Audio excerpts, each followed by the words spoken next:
दिल्ली का जंतर मंतर एक बार फिर देश से सवाल पूछ रहा है। एक तरफ हजारों छात्र और शिक्षा व्यवस्था में बदलाव की मांग कर रहे लोग सड़क पर बैठे, तो वहीं दूसरी तरफ सोनम वांगचुक और छात्रों का एक समूह कई दिनों से भूख हड़ताल पर है। उनकी सेहत लगातार बिगड़ने की खबरें सामने आ रही है, लेकिन सत्ता के गलियारों में सन्नाटा है। ऐसा सन्नाटा मानो कुछ हुआ ही ना। देश के अलग अलग राजनीतिक दलों के नेता, कलाकार, खिलाड़ी और बुद्धिजीवी सोनम वांगचुक के समर्थन में खुलकर सामने आ रहे हैं। सोशल मीडिया पर लोग लगातार सरकार से बातचीत की मांग कर रहे हैं, लेकिन प्रधानमंत्री नरेंद्र मोदी, शिक्षा मंत्री और केंद्र सरकार की ओर से अब तक कोई ऐसी पहल नजर नहीं आई जिससे ये लगे कि आंदोलनकारियों की आवाज गंभीरता से सुनी जा रही है। पेपर लीक जैसे गंभीर मुद्दे पर आंदोलन कर रहे छात्रों से बात करना तो दूर की बात है, उल्टे उन्हें देशद्रोही साबित करने की जा रही है।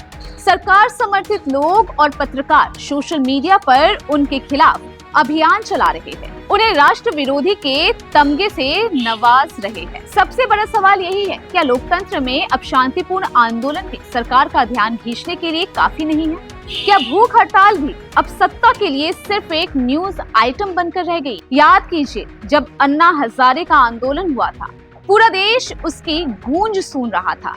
सरकार पर दबाव बना, संसद तक बहस पहुंची और सत्ता को झुकना पड़ा।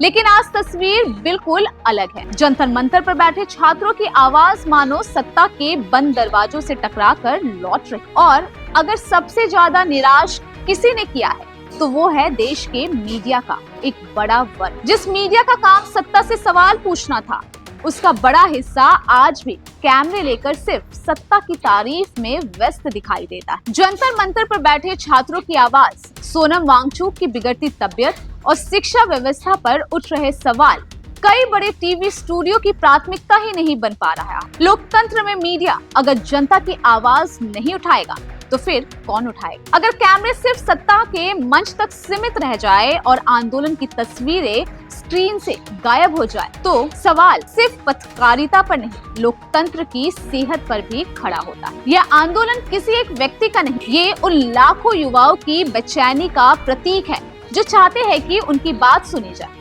लोकतंत्र की असली ताकत विरोध की आवाज को दबाने में नहीं, बल्कि उसे सुनने और उसका जवाब देने में। आज सवाल सिर्फ सोनम वांगचुक का नहीं है, सवाल ये है कि क्या इस देश में शांतिपूर्ण आंदोलन की आवाज सत्ता तक पहुंचती भी है, या फिर उसे चुप्पी, प्रचार और राजनीतिक शोर में दबा दिया जाता है। अगर लोकतंत्र में सवाल पूछने वालों को लगातार नजरअंदाज किया जाएगा, तो इतिहास ये जरूर पूछेगा कि जब जंतर मंतर पुकार रहा था, तब सत्ता और सत्ता से सवाल पूछने का दावा करने वाला मीडिया आखिर खामोश क्यों था?